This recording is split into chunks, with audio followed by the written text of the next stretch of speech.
describe when you heard about Pearl Harbor? Yes, I was on my way to church on Sunday morning while attending the Oregon State University.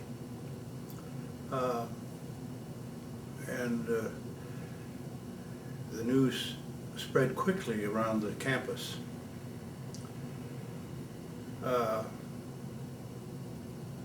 We really didn't know much at the time what the significance was going to be, other than the fact that we felt that we were in war. And it soon became evident that all of us there were going to participate in it. The only ones who really were unhappy are those that were physically impaired in some way so that they couldn't join. I joined in 1942 after Pearl Harbor was in 41. I'd finished the first year of college and was on my second when I decided that it was time for me to get into it. And the Army allowed me to finish the semester up. We were on a trimester basis, and I finished the second semester. So I had nearly 2 years of education at the time. I joined the Army. I knew I didn't want to be in the Navy. And shortly after that, the Army took me and sent me to Kearns, Utah for basic training. About halfway through basic training, I asked for and was granted a transfer to the aviation cadet program. My IQ test when I first came in the service was high enough so that I qualified for officer school. And after basic training, they sent me to Pullman, Washington, to Washington State College for a semester. After that, to Santa Ana, California for testing and qualification for the aviation cadet program. That was a very difficult program, testing series of programs. The results of which, in a sense, were good for me, but I found out that I'm not mechanically inclined, so that I was not going to be a pilot. That was rather obvious because I was in the bottom third of the group. But I was in the top 1/2 of 1% on mathematical problems. So I asked for and was sent to navigation school. From Santa Ana, went to Ellington Field in Houston, Texas. Navigator's pre-flight school, which went on for several months. And following that, I was transferred to another part of the base, still at Ellington Field, for advanced navigation school. Finished the school on April 7th and we graduated. We got commissions on April 8th of 1944. The top 3 of the class were given permission to select their navigation field. The man who was first asked for and received was put in into the Air Transport Command, which was mainly ferrying people and merchandise, goods all over. Another young man and I were second, and we both selected to go to Roswell, New Mexico to bombardiering school. But the day after we got there, they had new orders for us saying that they were short of navigators at Dyersburg, Tennessee, and off we went without any bombardiering school. The crew that I was assigned to had been in training all but 2 weeks of their phase training. So I joined them right near the end of the training, and we actually only flew, I think, 3 or 4 times together before we left to go overseas.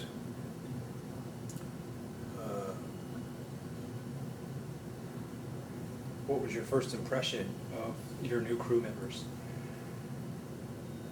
I really didn't get acquainted with them until we got overseas, because I'd only been there. We each had separate quarters at Dyersburg, so we really didn't see each other very much other than when we were flying. But my view of the officers that were involved were very competent in what they were doing. Even though our co-pilot was a very small individual in stature, and it was a real struggle for him to fly a B-17. He was a fighter pilot that was misplaced, but he did a good job.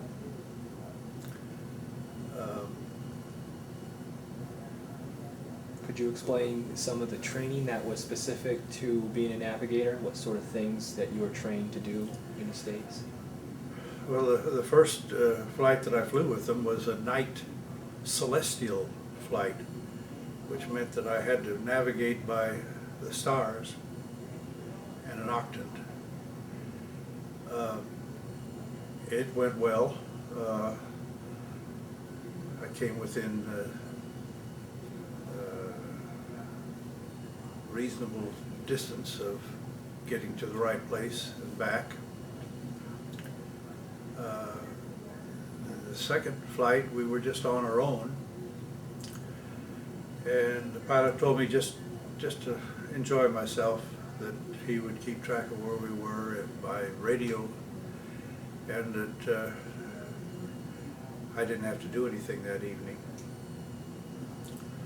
Well, about an hour later, he called and said that their radio had gone out. I had a feeling from the very start that he was testing me. And sure enough, well, I told him to stay on the same heading that we were on for 5 minutes, and then I'd give him a direction home. And we came right over the base within 30 seconds of what I told him. So from that time on, we got along very well. He was confident in me, and I was confident in him.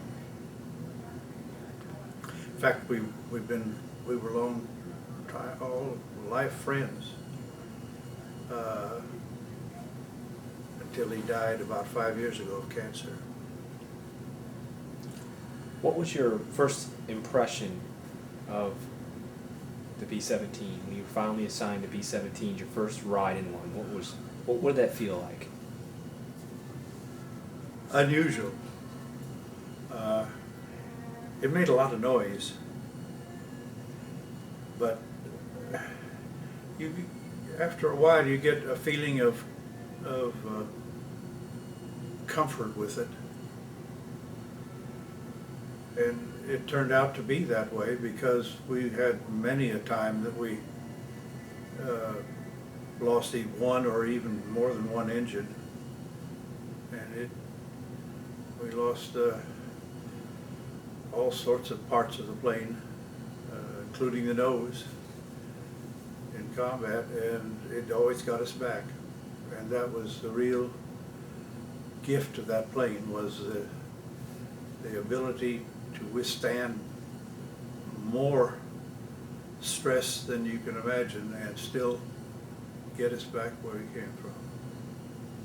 Did your B-17 have a name? Yeah, the plane we flew most of our tour was called the Diplomat. There was another crew flying it at the time we got there, and they flew. We did not get the plane until after the 5th mission, or about the 4th mission, I forget which. And then we had it for the rest of our tour, with the exception of the time that it was being repaired, which was several times. In fact, all during 1 month, it was down from the.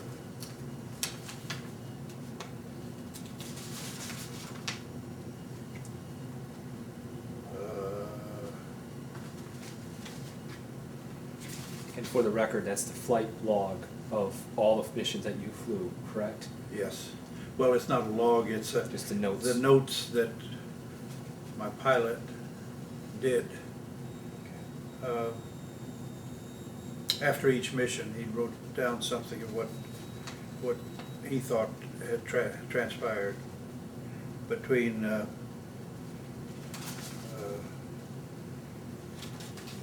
all the month, nearly all the month of September. It was down after we got back from Dusseldorf. What sort of damage did it sustain that had it out for 1 month? Oh,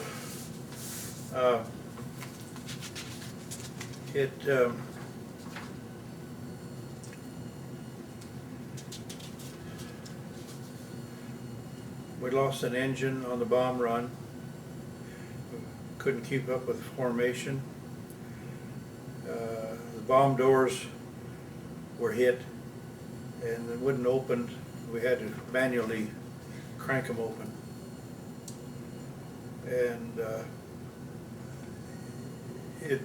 it was just pretty well hit. It was a very intense flak that day, and all the planes around us blew up.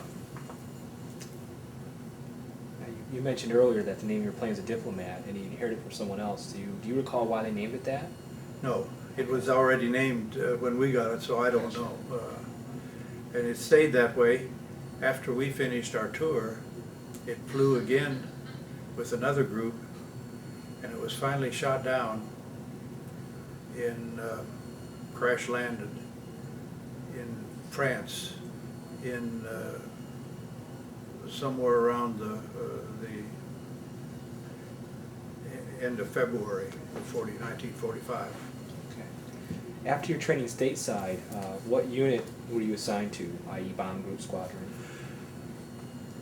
When we got to England, we were assigned to various bases, and my crew was assigned to the 390th Bomb Group, 569th Squadron at Framingham, England. What route did you take from the United States to England? We went by ship in a convoy. It took 2 weeks. We finally landed in Scotland, took train back down to England. Once you reached the base, or the headquarters in Framingham, do you remember arriving there? What was it like? What living conditions were like? Well, it wasn't too bad when we got there in the summertime. We got there middle of July, and it was all right then. But towards winter, it got very cold, and we had one little stove in the middle of our barracks.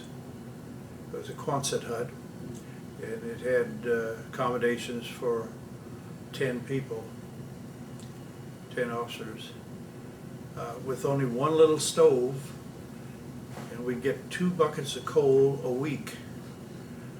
So most of the time when we weren't flying, we were over at the officers' club where it was warm. It was very cold. When we'd take, some of my flights were in November and December, when it would be right at zero on the ground, freezing, and then we'd fly up to 30,000 feet, and it would be 60 degrees below 0 centigrade, which is very cold. How many missions did you end up flying, and over what period of time? I flew 35 bombing missions between August 14th and December 28th of 1944. So in 4.5 months I flew 35 missions. What were typical mission targets or objectives? Oh, there were a lot of them. The first 4 of the first 5 missions were against oil refineries. We were constantly trying to knock out all their oil supplies. And those were probably the first, the third, and the fourth missions were as tough as any we had. But we participated in the first daylight raid of the Ruhr Valley. Before I got there, the group received 2 presidential unit citations for raids on Regensburg and Schweinfurt. But we'd hit most parts of Germany, and indeed early we had 2 missions to France, to Brest, France, when we were trying to knock out the resistance that the Germans had put up right after D-Day.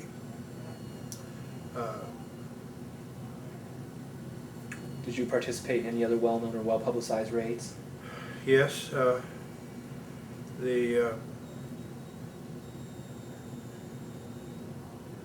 president, Roosevelt, along with Churchill and Stalin, devised a mission that we should make to drop supplies to the Polish patriots at Warsaw. This was, as I understood it, it was to placate Stalin, to show that we were helping him. And when we were first briefed for the mission, we were briefed to go in at 2,000 feet to drop the supplies, which was a good altitude for getting the supplies there, but it was a poor altitude for anybody surviving the mission. We got out to the plains and it was canceled. But the next morning we were up again, and this time the briefing was at 10,000 feet. And we did go that day. It was on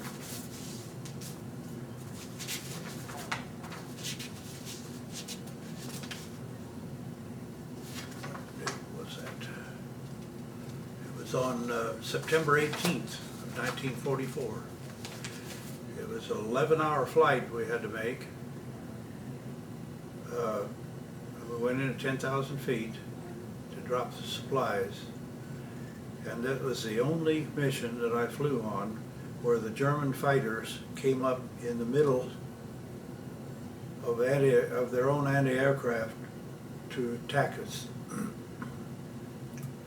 Most of the time, if you were attacked, you'd be attacked by the fighters before you got to the bomb run, and they instinctively, I guess, knew that when we got on the bomb run, they pulled away and let the anti-aircraft come up so that they wouldn't get involved. But this one, the fighters were up at the same time that the anti-aircraft was coming up. And indeed, there was even some small arms fire. We took a pretty good hitting on that. But we did manage to knock some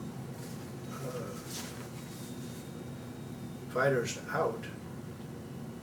So, while not all of the supplies by any means got to the Polish patriots, as I understand the Germans got some of them, still we felt it was a worthwhile mission.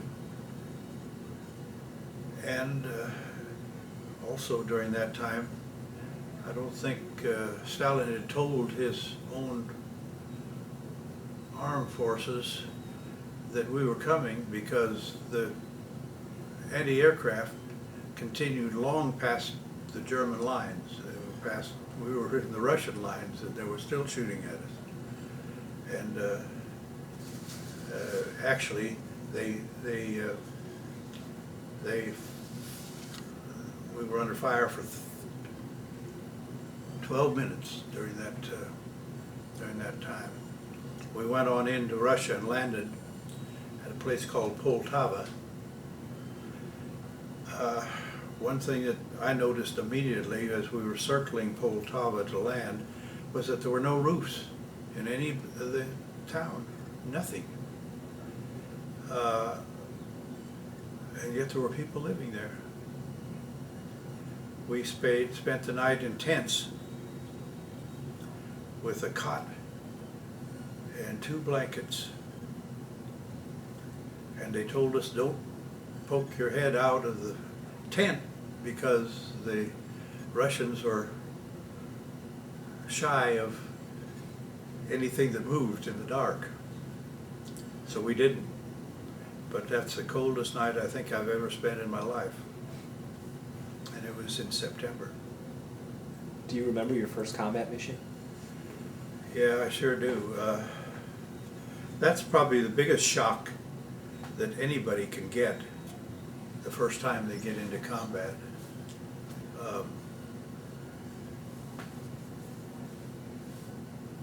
We went deep that day to Ludwigshafen, and they hit us pretty good. We lost 1 engine, lost fuel and fuel pressure and all the power, and number 2 and 3 gas tanks were hit. Flak came up through the nose and just rubbed against my bombardier's knee. But when you got 9 young guys who hadn't been in combat before, we practiced for a month before we went in. It was a real shock, and particularly to see the anti-aircraft as good as the Germans were at it. They were extremely accurate.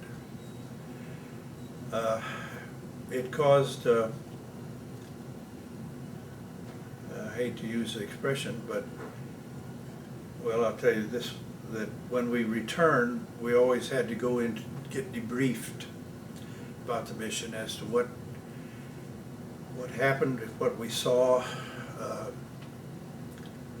how the equipment worked. And the equipment officer was there, and he asked how equipment worked, and my engineer, top turret operator, held up his hand. He said, my heated suit went out. Well, the reason his heated suit went out was that he wet his pants in the middle of that anti-aircraft fire. Never happened to him again, but it did on the first one. That's why I always remember that first mission. Could you describe what your duties were during a mission? My duties was to keep track of where we were at every instant of time, and I was obligated to write down in my log every 5 minutes a position, which I did most of the time. On some occasions, if we were busy with our guns, I couldn't write down, say, hold the war, I'm going to write down where we are. So There were some times that they got missed, but most of the time, if it was an ordinary mission, every 5 minutes I'd have to write down where we were and if there's anything special. And then at the same time, I would immediately call to the entire crew to get an oxygen check to be sure that everybody was still all right. I did that every 5 minutes. I'd call navigator to crew, oxygen check, and they'd start replying to me from the tail on forward. Tail gunner okay, waist gunner okay, ball turret okay, radio operator okay, top turret okay, pilot and co-pilot okay. The co-pilot would respond for both of them. So we did that every 5 minutes, because if you could be dead in less than 5 minutes if you lost your oxygen, particularly at the altitude we were. I always got a big joke out of watching a movie, Memphis Belle. They were taking off their masks all the time to talk, you know, so you get the expression, and they'd be dead. You can't do that. You keep it on the whole time. You'd have maybe 15, 20 seconds you could before you passed out. But we didn't take them off at all. They were on. We usually go on oxygen at 10,000 feet, but I usually didn't go on until I got up to about 16. I could handle that without any difficulty. And I could conserve a little oxygen that way too, in case of emergency.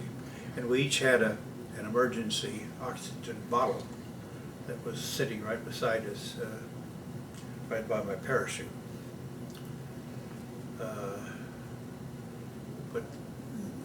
And then, of course, I had 2 guns that I was supposed to man, one on either side of the nose. So those were my duties. Did you have to use those guns frequently, or? No. Okay. I did not. It wouldn't have done any good if I had used. I did use them once or twice, but I had not been trained. The first time I fired a 50 caliber machine gun was test firing over the channel on my first mission. First time. I couldn't put the guns in. The engineer had to put them in for me. I had no use for guns. I was a navigator. Of course, the bombardier in front had the nose turret that he handled, but I had the one on either side of the nose.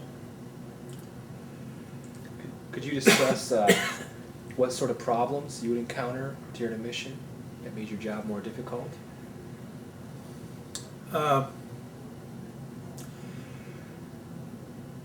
Well, one thing that was always a problem, particularly when we'd go on a 10 or 11-hour mission, was relieving ourselves. We had a little pitot tube that we could urinate into, but every time one of us up in front would use it, the ball turret gunner would holler at us because it was spraying out all over his all over his ball, and so it did not work very well. That's one thing that we had to, at least after the first mission, I had to be sure that I had emptied myself completely before we got on the plane. How did your job contribute to the bomb group's success? Well, I felt getting there to the target was the most important part of the job.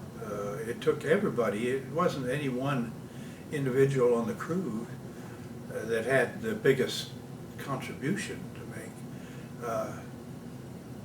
The pilot had to get us there, and the co-pilot. And we all played really an equal part in doing it. The bombardier would get the bombs off, and it was my job also to help him sight the bomb, the target. But he usually had it inside anyway, so I didn't need to do that. How heavy was the flak and how accurate was it? You mentioned in one mission it was pretty heavy. Yeah, the third mission was the heaviest target, I think. No, it wasn't. Dusseldorf was, but the third mission was a long flight to the synthetic oil refinery at Zeitz. That was the one that we got it hit right outside the nose on the right in front of the #2 engine. And we had flak flying all through the plane. It left a big hole in the plane, and it completely wiped out my gun, the 50 caliber machine gun.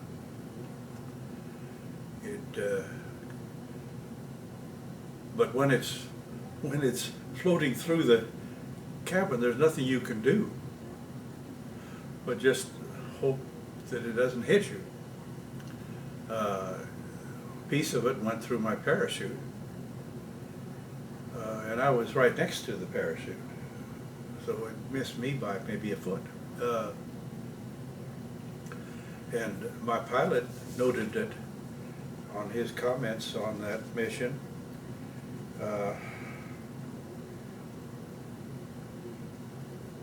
heavy flak, very accurate. Navigator wounded in arm, smashed 50 caliber by his side, #2 engine hit, oil pressure lost, prop ran away, left Tokyo #2 and 3 gas tanks were shot through, flak hit gun in the ball turret.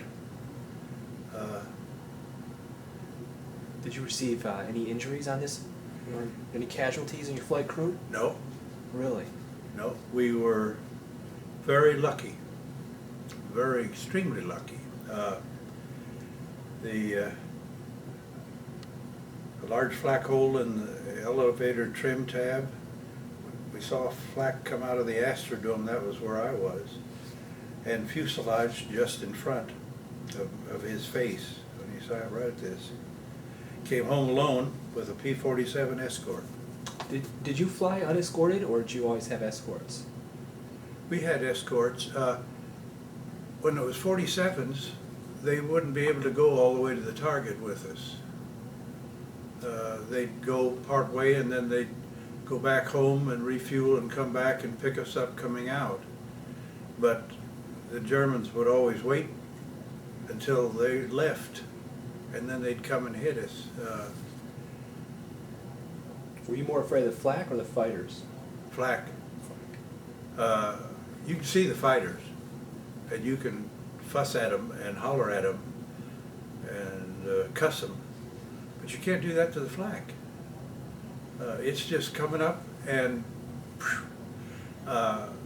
most of the time you see the puff, black puff, but every now and then it would be red, and that's when it's close. And this one on this particular mission, the third mission I was talking about, was red when it hit. Would the whole plane shake when Oh it... yeah, yeah, absolutely. And we got flak all through the plane. That was the one where I was ready to go on 3-day pass to London, and I didn't want to miss it. So I had them put a Band-Aid on my arm, and away we went. It was the first trip into London. I didn't make many trips into London. Of course, I didn't have time, really. I had, I think I had 3 trips to London, and then a week at R&R during the time I was there, from July until March, February. Could you tell me, just in general, a couple of your most memorable experiences good or bad, of your missions flown over Europe? Well, I've always said that there were really only 4 missions that stood out in my mind after all these years. The rest just is a blur, sort of nothing. But the first one, anybody will tell you that their first mission is bad because you don't know what to expect. Then my third mission, which was the one that almost did us in, was bad. That was where I got hit in the arm. And then the Dusseldorf mission, the first raid over the Ruhr Valley in daylight, was probably the worst mission that I was in the whole time, when we're the only plane that gets back home out of 9. That lets you know that you're lucky, and there is a lot of luck to it.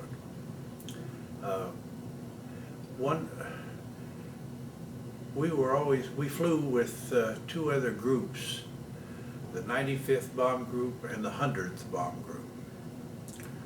The 95th was the one that Jimmy Stewart was command of, and the 100th was known as the Bloody 100th. We always liked to fly with them because anytime there was a German fighter squadron around, they would aim for the 100th. They knew the tail markings. Ours was a square J, and the J in the middle, and I don't remember what the 100th was, but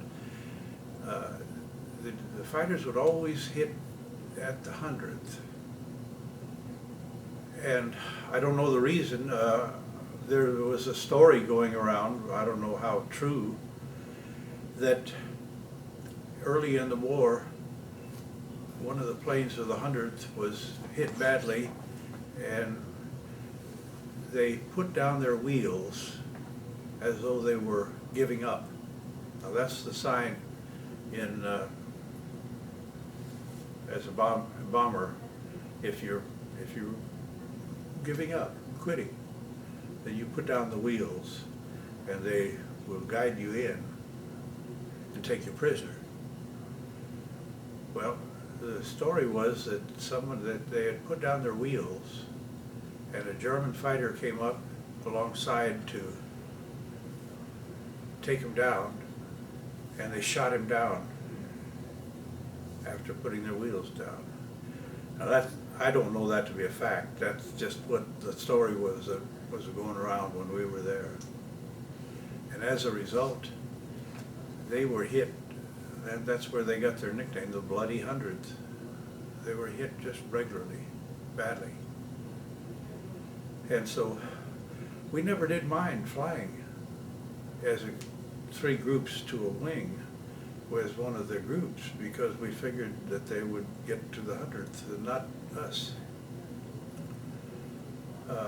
So I think that luck has to do a lot of it also. Because when you have a bomber stream of 1,000 planes that's maybe 100 miles long, they can't hit everybody. So they pick on one group and hit them, and then the rest get through. And that was commonly happened, that your group may get picked one time and may not.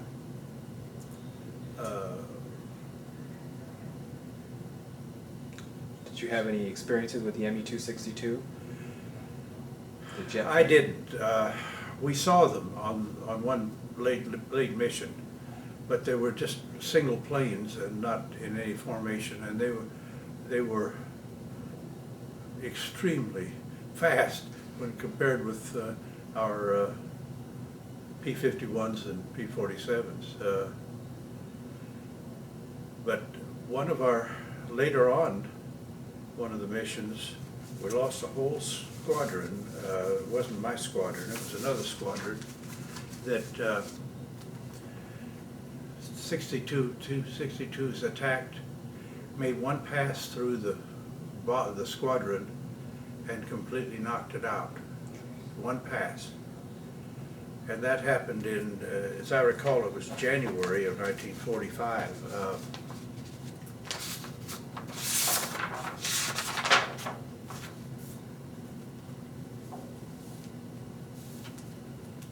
To Durban, Germany.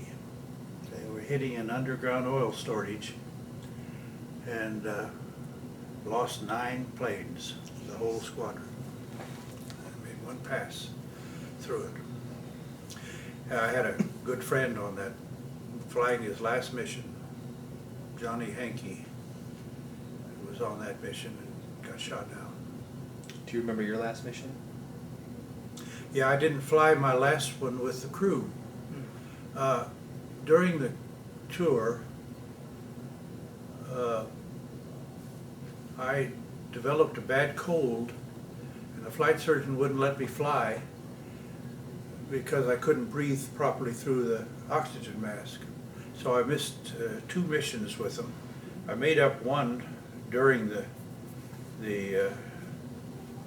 rest of the tour, but I still had one to go, so I flew one day after they finished. They were finished and they were gone home.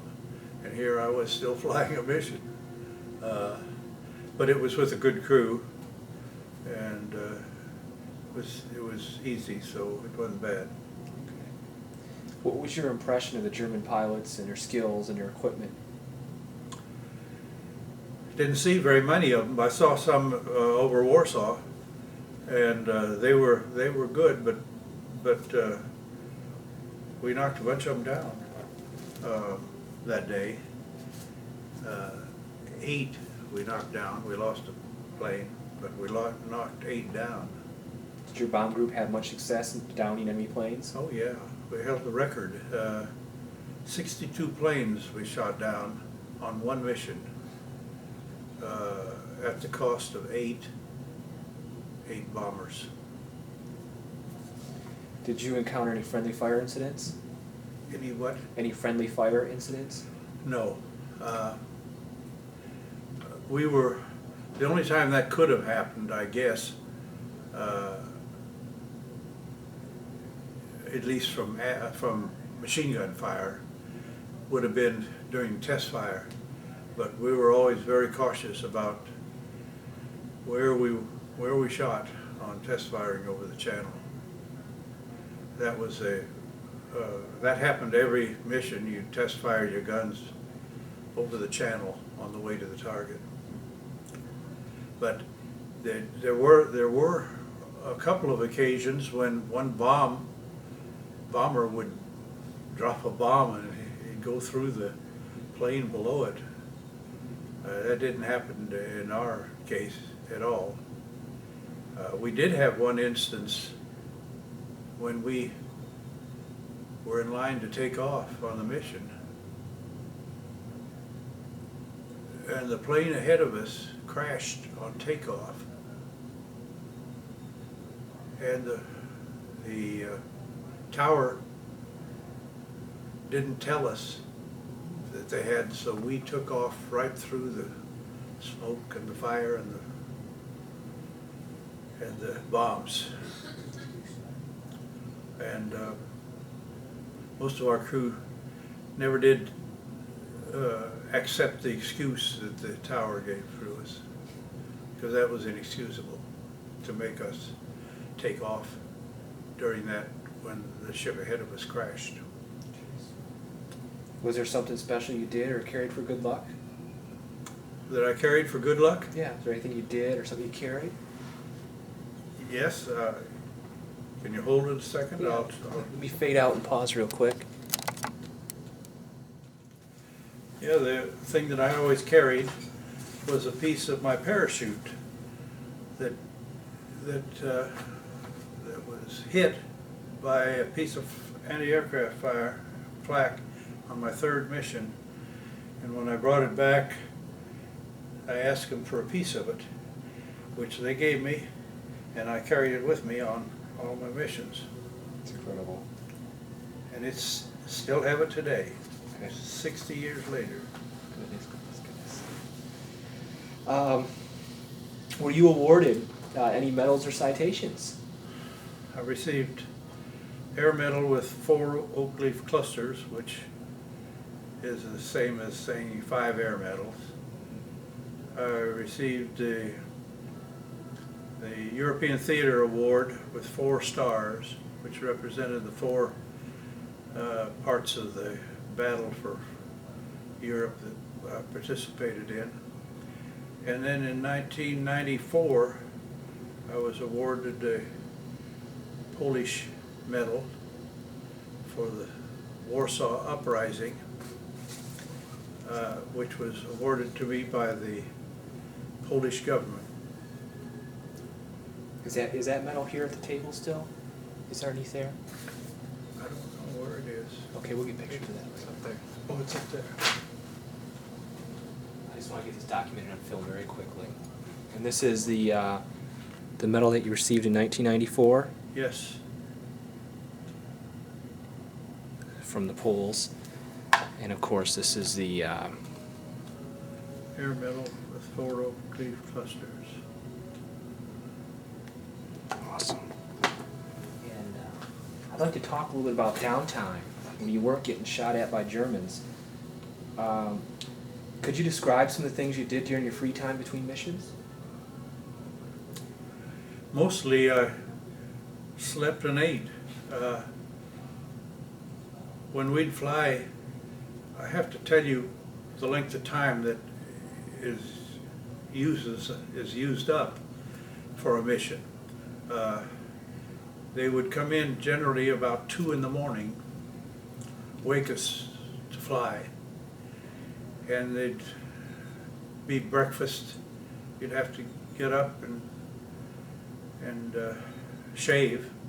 I had to I don't have a heavy beard, but I had to shave because of the oxygen mask that we wore. It would cause a bad rash if you didn't have it completely shaved down. And we'd have breakfast about 3:30, and then we'd go to briefing about 5, and we'd have the general briefing first, and then the breakdown for the pilots and co-pilots and the bombardiers and the navigator separately. And we'd be out to the plane by about 6:30 or 7. And it takes about an hour to get the plane ready and to get all your equipment lined up. And so your takeoff was generally around 8 o'clock. And if it was a long mission, 8 hours, you could figure that you'd be back about 4 and 5 in the afternoon. And then you'd have to go to debriefing and to clean the plane up first, get the guns out, get them cleaned, and go to debriefing and get to eat about between 6 and 6:30, and then you'd go back to where you lived, and if the blue flag was out, that meant there was going to be another mission tomorrow. And what I usually did was just go to bed, because 2 o'clock came early, and we flew. Generally, we'd fly 3 or 4 days in a row if the weather was good. That's the whole determining factor was the weather, and not just the weather in England, the weather on the continent too. Because if the target wasn't open, we didn't have anything that would see through the clouds at that time. So the only time you would have would be a day that you didn't fly. And most of the time you try to get away. you write some letters, you go to the PX, buy cigarettes or whatever, and you had regular eating hours on day you didn't fly. So there really wasn't all that much time to spare.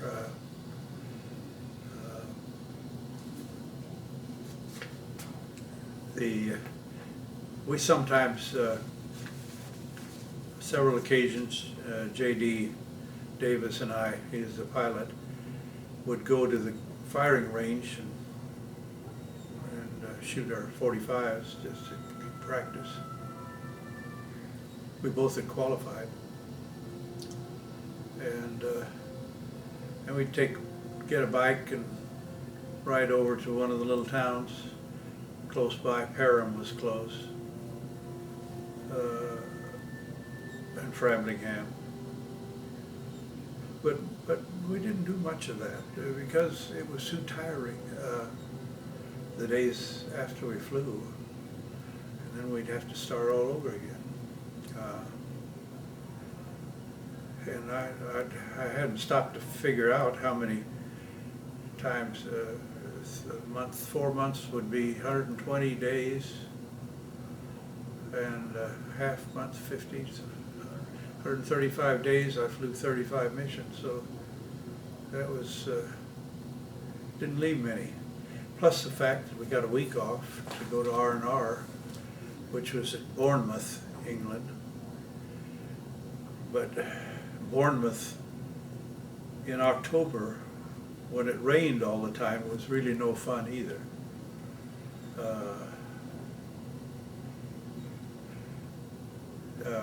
There just wasn't that much time, because we'd get mail and then we'd write, and that took some of the time. But just doing nothing, going to the officers' club where it was warm. Do you recall VE Day? No, I was home. I was in Houston, Ellington Field, on VE Day. I got home in March. I don't remember when VE Day was. Must have been after March, though.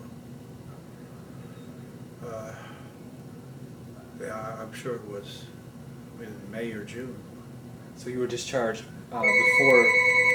I was discharged when they were just wrapping up the war in the Pacific.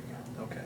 I had a lot of points built up from all the medals and from the time overseas and the missions, so that I think they would let people out if they had 100 points, and I had something like 150 or something like that. So I got out right away, and I was back in school for the fall semester. Did you use the benefits of the GI Bill for school? Yes, I did use the GI Bill. It wasn't a necessity, but it came in handy. Got all the tuition paid and all the books provided, and $50 a month. So what'd you do as a career after the war? What did I do? After the war, you went to school. What did you go on for a career? Well, first of all, I was called back at Korea. Oh, really? I was in the reserve. Okay. And I spent a week over in San Antonio at Lackland Air Force Base. And they did whatever testing they wanted, and filled out all the paperwork, and they said, go on home, we'll call you when you're ready for you. And they never did call me. But my pilot was called back, and he flew something like 80 or 85 missions up out of Korea, out of Japan. So he stayed in the service then after that, because he'd had 10 years already. And so all he had to stay in was another 10, and he would get retirement. So he flew both 17s and 29s. My top turret gunner, the one that had the trouble on the first mission, stayed in the service. and did 20 years. Then he had another career with IBM after that. There are only 3 of us left alive. That fellow, Evan Casper, who was the engineer and operated the top turret, and the tail gunner, Howard Carroll. Do you still keep in touch with them? I still talk regularly with Evan Casper. I haven't talked to Howard Carroll in years, but I think he's still alive. Casper talks to him regularly. I talked to Evan just a couple months ago, and he was bragging. He was the youngest man in the crew. He was only just turned 18 when we were flying. I was the second oldest at 20. The pilot was the oldest. He was about 6 months older than I was. But he called me a couple months ago and said that he had shot his age in golf. He shot a 77, and he's 77 now. How did your experiences during your time of service affect what you did later in life? I think it has affected my entire life for that 2 or 3 years that I was in the service.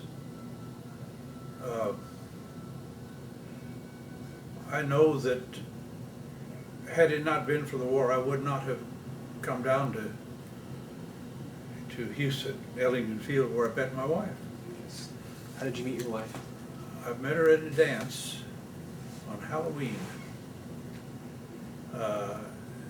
and I knew right at the moment that she was for me.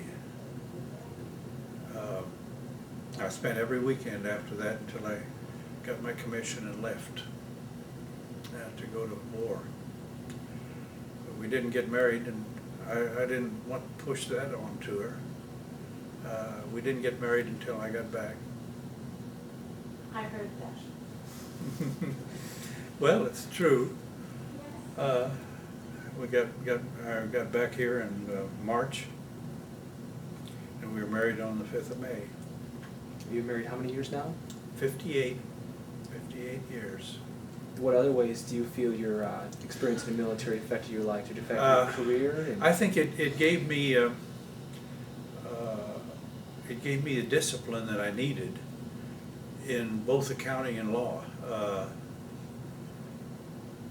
So many, at least I've seen this in the work that I did.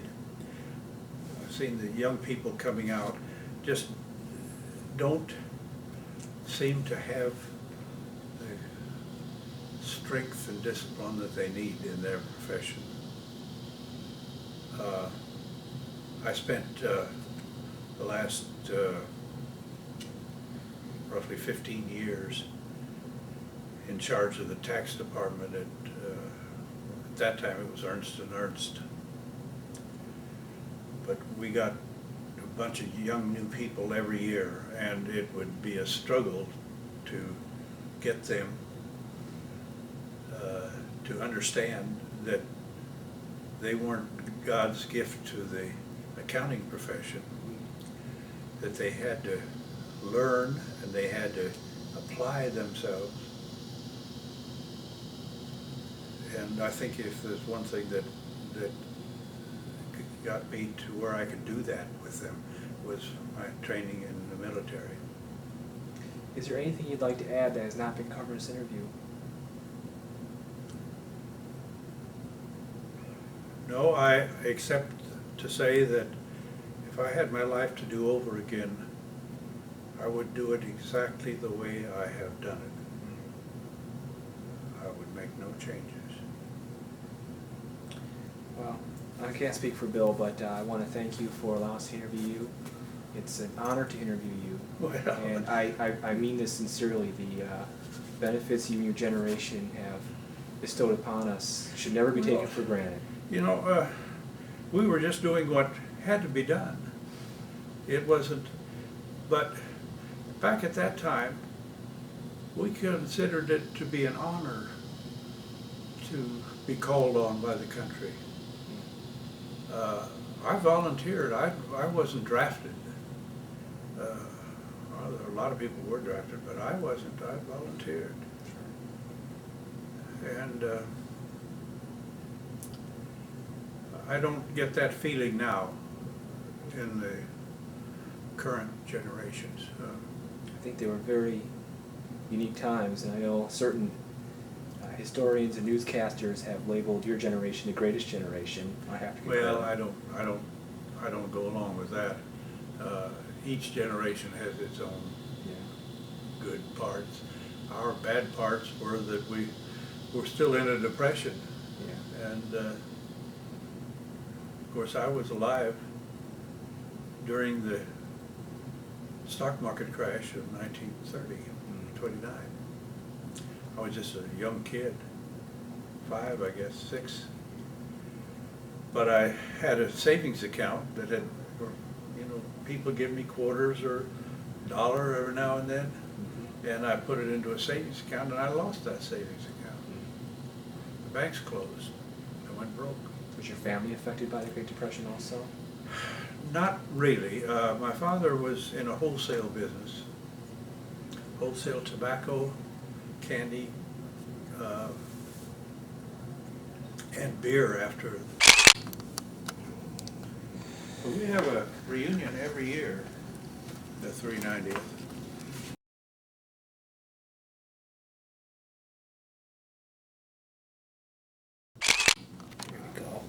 This has been a very, very good interview, Al. I can't believe how sharp your memory is and how...